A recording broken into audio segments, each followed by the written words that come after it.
in this arena. Honourable Phil Goff. Mr. Chairman, I'd like to add my voice to those of my learned legal colleagues that have spoken on this bill, and to pick up Leanne Dalzell's point that it would be a very good thing if this House could pass legislation of this nature, which finds a fine balance between the need to give powers to the state to carry out their task of crime fighting and the need to protect fundamental individual liberties.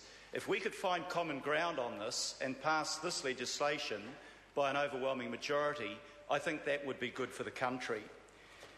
Part 4A of Section 4A of the bill, of course, sets out the purpose of the bill and sets out the need to balance those two factors. I'd remind Simon Bridges that, of course, this legislation was introduced under a Labor government, and it was introduced for very good cause, and it wasn't done in haste. I think the Law Commission started looking at this in 2001 and finally reported in 2007. There was nothing rushed about that process, and I think they did a good job. We recognised the need for comprehensive reform, and we recognise that you can't have 69 different acts, some of them up to 50 years old and out of date, and have a cohesive and coherent law on the very important areas of search and surveillance. And it's because we wanted a cohesive and coherent approach that it's really important that the Serious Fraud Office should not be left as an outlier in this area. The amendment, I think in the name of my colleague David Parker, is that we should apply the same controls on the Serious Fraud Office as this bill now applies to the police. Now, it's impossible to make the argument that there should be a differentiation. Are the government members really saying that the serious crimes being investigated by the police are less serious and less complex than those that the Serious Fraud Office is working on? I don't think you can sustain that argument.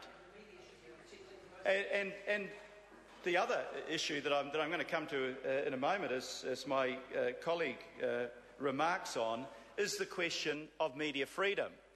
You know, all of us in this House probably have, in some time in our career, good cause to resent the media. I probably ahead of many in recent times. But I have to say, Mr. Chairman, notwithstanding that, that I recognise the need absolutely to protect the role of the Fourth Estate.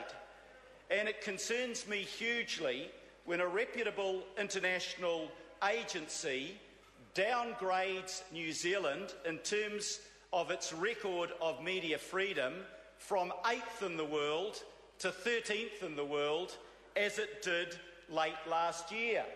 That is a bad reflection on what is happening with media freedom in this country. And we need to address that. And there are a whole range of things that have been done, and the government has to bear a lot of the responsibility for this as to why we have been downgraded. One is the Teapot affair.